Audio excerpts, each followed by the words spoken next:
राधे राधे. नमस्कार. श्री स्वामी समर्थ. आज मी जे काही थोडंफार पामेस्ट्रीचं शिकली आहे, त्याला नक्कीच काहीतरी हे म्हणजे मला आता थोडंसं समजायला लागलेलं आहे. आणि मला ना ते म्हणजे जे काय मला माहिती आहे ते तुमच्यापर्यंत पोचावं एवढीच माझी अपेक्षा आहे. तर आणि सगळ्यात महत्त्वाचं काही काही जी मिथ आहे ते मी तुम्हाला सांगते, जे तुम्ही लक्षात घ्या. पटत असेल तर ते आचरणात आण. पूर्वीच्या काळी डावा हात बायकांचा आणि उजवा हात पुरुषांचा असं दाखवायचे, पण आता असं नाही आहे. कारण का बायका पण तेवढ्याच कर्तृत्ववान, तेवढ्याच घराला मदत करणाऱ्या असतात, पैशाने, कामाने, सगळ्या प्रकारे. त्यामुळे माझ्या मते स्त्रीचा उजवा हातच दाखवा.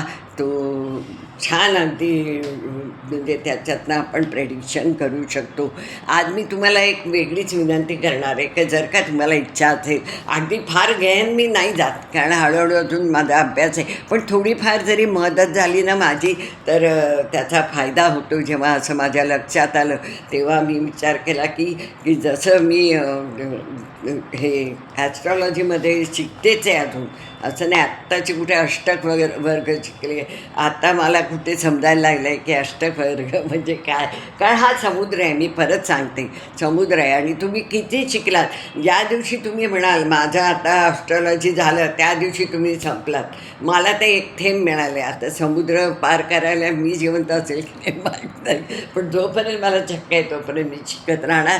आणि जमेल तेवढी मदत. मी काय फार जमत नाही मला, पण मला आता पटकन कळतं हां हे असं आहे, हे असं आहे. याचं कारण पण सांगते की आपल्या हातावर ते प्रेडिक्शन असतं. आणि आपल्या 8व्या घरात जर का गुरु असेल किंवा केतू असेल तर आपण बरोबर आकाशस्थानाकडे वळतो. त्यामुळेच मला प्रत्येक गोष्ट एकदा जरी सांगितली तरी ती मला पटकन लक्षात येते की काय आहे. नक्षत्रांचं मी मागच्या वेळेला सांगितलं, तुम्हाला सगळं आवडलं.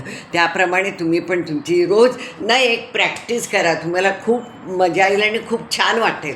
रोज आपलं गुगल आहे, मोबाईल आज प्रत्येकाकडे, की म्हणजे आजचं पंचांग असं केलं की त्यात नक्षत्र सगळं येतं, काय चालू आहे, कृष्ण पक्ष, शुक्ल पक्ष, इतकं छान रोज केलं की आपल्याला त्याचा अभ्यास पण होतो, आपल्याला कळतं पण. आणि त्याप्रमाणे आपला कुठला तारा आज आहे त्याप्रमाणे ते करा आणि तुम्ही त्याप्रमाणे करा. म्हणजे एखादी चांगली गोष्ट तुम्हाला करायची असेल तर बघा, अरे वा संपत तारा आहे, चला करूया. असं विपत तारा असेल तर करायचं नाही, वध तारा असेल तर कुठल्याही चांगल्या गोष्टी करू नका. त्यावेळेला मला तर असं वाटतं की तुम्ही तुमच्या आवडत्या देवाचा जप करा, शांत राहा. किती वादविवाद झाले तरी त्या दिवशी कुठलाही करायचं नाही, कारण तो दिवस तो असतो. त्यामुळे आपल्याला कळलं ना, कळत नाही तोपर्यंत आपण त्या त्या गोष्टी चुकीच्या वेळेला करत राहतो. ज्ञान म्हणजे काय, जेव्हा आपली म्हणजे हे जी ज्ञानकेंद्र आहे ते हळूहळू उघडतं त्याप्रमाणे आपण वागलं पाहिजे, होय की नाही. त्याप्रमाणे माझी अशी रिक्वेस्ट आहे तुम्हाला की रोज गुगलवर आजचं पंचांग बघा, कारण मला ती आता सवय झालेली आहे, त्यामुळे खूप छान वाटतं.